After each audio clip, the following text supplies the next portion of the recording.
Hi friends, welcome to my channel. बहुत बहुत स्वागत है आप सभी का। तो फ्रेंड्स, आज हम 4 टक्स ब्लाउज की कटिंग करेंगे 36 चेस्ट के लिए। अगर आपकी 36 चेस्ट साइज़ है तो आप पेपर के ऊपर 4 टक्स ब्लाउज की कटिंग कैसे करेंगे, जिसको हम सादा ब्लाउज भी बोलते हैं, और इसको कपड़े पर कैसे कट करना है वो भी मैं आपको अलग से बता दूंगी। लेकिन जो भी बिगिनर्स है वो सबसे पहले पेपर कटिंग करते हैं, देन उसके बाद बाकी की कटिंग सीखने में आसानी हो जाती है। तो यहाँ पर मैंने पेपर लिया है, दोनों भी जो कटिंग्स है, जो फ्रंट और बैक दोनों साइड की है, तो इसको दोनों अलग अलग कटिंग करेंगे क्योंकि फ्रंट साइड में हमको ज़्यादा मार्जिन छोड़ना ज़रूरी होता है, इसीलिए बैक और फ्रंट दोनों भी साइड्स अलग अलग कट कर लेंगे। तो सबसे पहले बैक साइड के लिए कटिंग करेंगे। तो इसके लिए यहाँ पर मैंने 2 पेपर लिए, जो एक फ्रंट साइड के लिए होगा, एक बैक साइड के लिए होगा। तो बैक साइड की पहले कटिंग करेंगे, देन उसके बाद हम फ्रंट साइड के लिए कटिंग कर लेंगे। तो यहाँ पर मैंने पेपर लिया है। सबसे पहले आपको ब्लाउज की हाइट को यहाँ पर नापना है। आपके ब्लाउज की जितनी भी हाइट है उसमें आपको 1 इंच एक्स्ट्रा मिलाकर यहाँ पर ले लेना है। सपोज अगर 14 इंच की आपकी हाइट है तो आपको यहाँ पर 15 इंच लेना ज़रूरी है। कितनी भी आपकी हाइट होगी उतनी आपको 1 इंच एक्स्ट्रा लेकर इसमें चलनी है। तो यहाँ पर मैं 15 इंच के ऊपर 15 इंच के ऊपर मार्क कर रही हूँ, और ये ब्लाउज पूरा सील कर जो है वो 14 इंच तक आ जाएगा। अब यहाँ पर हम 36 चेस्ट साइज के लिए ले रहे हैं। तो सबसे पहले गले की जो चौड़ाई है इसको मैं ले रही हूँ यहाँ पर 2.5 इंच। आप इसको एक्सपेंड कर सकते हैं 2.25 इंच तक, इससे ज़्यादा आप नहीं लेंगे। अब आपको यहाँ पर जो शोल्डर पट्टी की चौड़ाई है वो लेनी है। तो मैं इसको यहाँ पर 3 इंच के लिए रख रही हूँ। 3 या 3.25 इंच तक आप ले सकते हैं। देन आप करेंगे यहाँ पर आर्म होल के लिए मार्जिन। तो आर्म होल के लिए आप 6 इंच का मार्जिन यहाँ पर रखेंगे, 6 से लेके 6.25 इंच का मार्जिन। 36, 38 और 40 साइज तक आप 6 से 6.25 इंच का मार्जिन को रख सकते हैं। तो यहाँ पर मैंने 6 इंच का मार्जिन इस तरह से रखा है। आप स्केल की मदद से सभी साइज को अच्छे से जोड़ लेंगे। तो इस तरह से आपको साइज को ज्वाइन करना है। अब आप यहाँ पर टेप को इस तरह से रखेंगे और आपको यहाँ पर 36 का 4th भाग लेना है। आपकी जो भी चेस्ट साइज है उसका आपको चौथा हिस्सा करना है, 4 हिस्से करने हैं। तो यहाँ पर 36 का 4th भाग जो है वो 9 होता है। तो यहाँ पर 9 इंच के ऊपर मैं इस तरह से एक मार्क कर लूंगी, और यहाँ पर आप मार्जिन दे सकते हैं 1 इंच, 1.5 इंच, 2 इंच तक। आपको जितना मार्जिन रखना है आप रख सकते हैं। मैं यहाँ पर 1 इंच का मार्जिन रख रही हूँ, तो मैं यहाँ पर 10 इंच को ले रही हूँ। ठीक है, आप ज़्यादा कम मार्जिन रख सकते हैं, आपको जितना भी रखना है। इसके बाद जैसे आपने ऊपर जितना मार्किंग करा है, आप 1 इंच कम करके नीचे मार्किंग करेंगे, या फिर आप यहाँ पर कमर का चौथा हिस्सा प्लस आपका जो भी मार्जिन होगा उसको भी रख सकते हैं। लेकिन ये थोड़ा सा याद रखने में मुश्किल होता है, तो इसलिए जैसे आपने ऊपर 10 इंच लिया है तो आप नीचे 9 इंच लेंगे कमर की साइड को, क्योंकि हमारी कमर की साइड हमारी चेस्ट साइज से कम होती है। तो यहाँ पर मैंने 9 इंच के ऊपर इस तरह से मार्क कर दिया। अब इस तरह से आपको स्केल की मदद से इन सभी मार्क्स को अच्छे से जोड़ देना है, और यहाँ से भी आप इसको तिरछा इस तरह से जोड़ेंगे।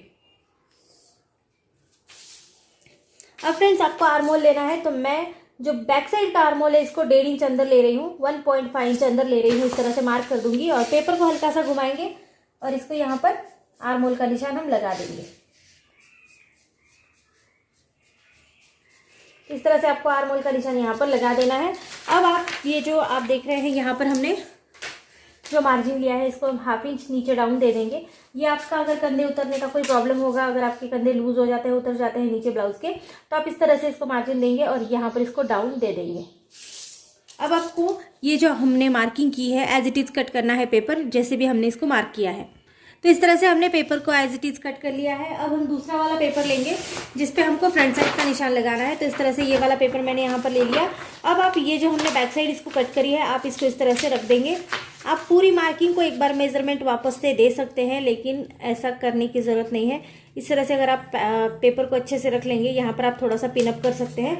इसके बाद आप पेपर की हल्की हल्की से आउटलाइन लगा लेंगे, तो आपका पूरा जो मेजरमेंट है यहाँ पर आ जाएगा, और बाकी का मेजरमेंट हम एक बार फिर से गिन कर ले सकते हैं। तो इस तरह से आप मार्क कर लेंगे।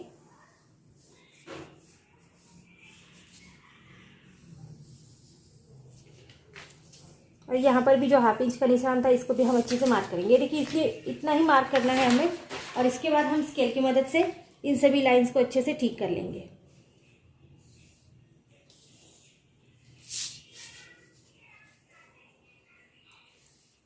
अब बाकी की मार्किंग हम यहाँ से फिर से एक बार ले लेंगे। जैसे हमने फ्रंट साइड का जो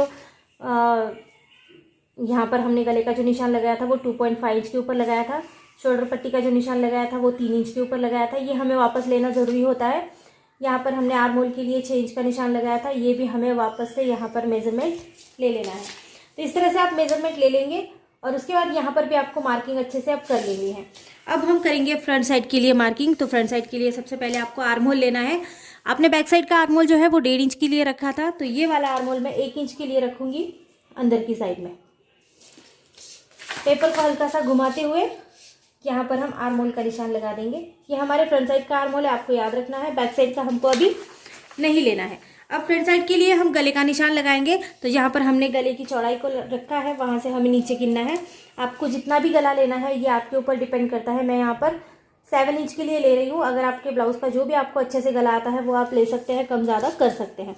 यहाँ पर भी हम 2.5 इंच के लिए यहाँ से निशान लगाएंगे। और ये देखिए इस तरह से हमको एक बॉक्स तैयार कर लेना है। यहाँ पर हमने इस तरह से बॉक्स तैयार कर लिया है। अब इस बॉक्स को हम राउंड शेप का निशान लगाएंगे। आप कोई भी निशान यहाँ पर रख सकते हैं। मैंने 1 इंच अंदर नापते हुए इस तरह से इसको राउंड शेप दे दिया है। आप चाहे तो आप पान शेप का गला बना सकते हैं, आपको जो भी पसंद हो आप इसमें बना सकते हैं। अब आपको यहाँ पर जो हमारी साइड पट्टी, योग पट्टी आप जो भी बोलते होंगे, तो उसको यहाँ पर मेजरमेंट करना है। तो योग पट्टी के लिए निशान लगा रही हूँ, यहाँ से मैं लगा रही हूँ 3 इंच के लिए, एंड देन दूसरी साइड से मैं लगा रही हूँ 3.5 इंच के लिए। ठीक है, यहाँ पर आप 4 इंच का निशान भी लगा सकते हैं, लेकिन मैं 3.5 इंच के ऊपर लगा रही हूँ। अब एक निशान हम 3 इंच के ऊपर भी यहाँ पर लगा देते हैं। तो हमने जो 3 इंच के ऊपर ये जो सेम निशान लगाए हैं, पहले तो इन निशानों को हमको अच्छे से जोड़ लेना है इस तरह से। अब आप इसी के ऊपर टेप को इस तरह से रखेंगे और आपको यहाँ पर 3.5 इंच से लेके 3.25 इंच तक आप एक निशान लगाएंगे। ठीक है, 3.5 या 3.25 इंच के ऊपर लगाएंगे। अब ये जो निशान आपने लगाया है इसको आपको इस तरह से गोलाई में जोड़ते हुए बेल्ट का निशान लगा देना है। ये देखिए इस तरह से। तो यहाँ पर हमने बेल्ट का निशान अच्छे से लगा दिया। अब सबसे इम्पोर्टेंट पार्ट आता है इसके टक्स लगाना, क्योंकि ये 4 टक्स का बिल्कुल सिंपल वाला ब्लाउज है। तो अब टक्स हमारे यहाँ से लगेंगे। तो सबसे पहले हम यहाँ पर 3.5 इंच के ऊपर एक निशान लगाएंगे। ठीक है, 3.5 इंच या फिर 4 इंच के ऊपर निशान लगा सकते हैं। 4 इंच के ऊपर लगा दिया तो इस तरह से आप ऊपर की साइड में इसको 3 इंच तक ऊपर ले सकते हैं। ठीक है, 2.5 से लेके 3 इंच तक आप इसको ऊपर एक्सपेंड कर सकते हैं इस तरह से। अब यहाँ पर जो हमारा इंपॉर्टेंट टक्स है वो वाला लगेगा, जो पहला वाला टक्स होता है। तो 36 चेस्ट साइज के लिए मैं यहाँ पर 1.5 इंच मतलब कि 1.5 इंच का टक्स लगा रही हूँ। अगर आप चाहे तो इसको 2 इंच तक बढ़ा सकते हैं, इससे ज़्यादा आपको नहीं लेना है। तो मैं यहाँ पर 1.5 इंच के लिए निशान लगा रही हूँ। तो ये 1.5 इंच है, इसका हमको इस तरह से सेंटर लेना है। सबसे पहले सेंटर को इस लाइन के ऊपर रखेंगे, देन हम यहाँ से इस तरह से निशान लगाएंगे दोनों साइड। और अब ये जो हमारा पहला वाला टक्स है इसको आपको इस तरह से लगा देना है। अगर टक्स छोटा बड़ा हो जाता है तो हमारी जो चेस्ट की साइड है वो दब जाती है। तो इसीलिए ये वाला निशान अच्छे से लेना बहुत ज़्यादा ज़रूरी है। अब लेंगे दूसरा वाला निशान। दूसरा वाला निशान जो है हम यहाँ से लेंगे, ये जो हमारी गले की साइड है सेम इसी साइड से लेंगे। तो मैं यहाँ पर इसको 1.5 इंच के लिए ले रही हूँ। यहाँ पर मैंने 1.5 इंच ले लिया। अब इस वाली साइड जो हमारी कॉर्नर वाली साइड है, यहाँ से हमको इसको 2 इंच के लिए या फिर 2.2 इंच के लिए आप ले सकते हैं। ठीक है, मैं यहाँ पर 2 इंच के लिए ले रही हूँ, तो 2 इंच के लिए मार्क करूंगी। ये जो साइड ली मैंने 2 इंच ली है, और ये जो ली थी ये 1.5 इंच के लिए ली थी। ठीक है, अब यहाँ पर आपको इसके ऊपर सेंटर पॉइंट रखना है 1 इंच। ठीक है, ये जो 1 इंच का निशान है इसको यहाँ सेंटर के ऊपर रखेंगे और आपको यहाँ पर एक निशान लगा देना है। ठीक है, दूसरी साइड से भी 1 इंच को छोड़ते हुए यहाँ पर एक निशान लगा देंगे। अब ये दोनों जो निशान है हमको इस वाले पॉइंट से इस वाले पॉइंट तक जोड़ने हैं। ठीक है, यहाँ पर इस तरह से। दूसरा वाला जो निशान था वो भी हम कुछ इस तरह से जोड़ लेंगे। इसको इस वाले निशान को आप थोड़ा सा ऊपर नीचे कर सकते हैं, कोई प्रॉब्लम नहीं होती है। ठीक है, अब हम चौथा वाला जो हमारा आखिरी वाला टक्स है उसको यहाँ पर नापते हैं, जो आर्महोल की साइड से आता है। इसको भी हमको 1 इंच का डिस्टेंस देना है। तो इस वाले पॉइंट के ऊपर 1 इंच को डिस्टेंस देंगे और इसको आर्महोल से नीचे की साइड से इस तरह से मार्क कर लेंगे। ठीक है, तो ये हमारे 4 टक्स हो गए। ये हमारा जो है पहला वाला टक्स था, ये दूसरा वाला है, ये तीसरा वाला और ये चौथा वाला। तो इस तरह से आप 4 टक्स को बना लेंगे।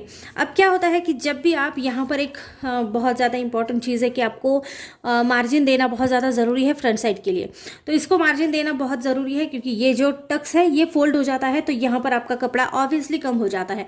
अगर आप इसको मार्जिन देकर नहीं चलेंगे तो ब्लाउज बिल्कुल भी फिट नहीं बैठेगा, छोटा बड़ा हो जाएगा। तो यहाँ पर मार्जिन देना ज़रूरी है।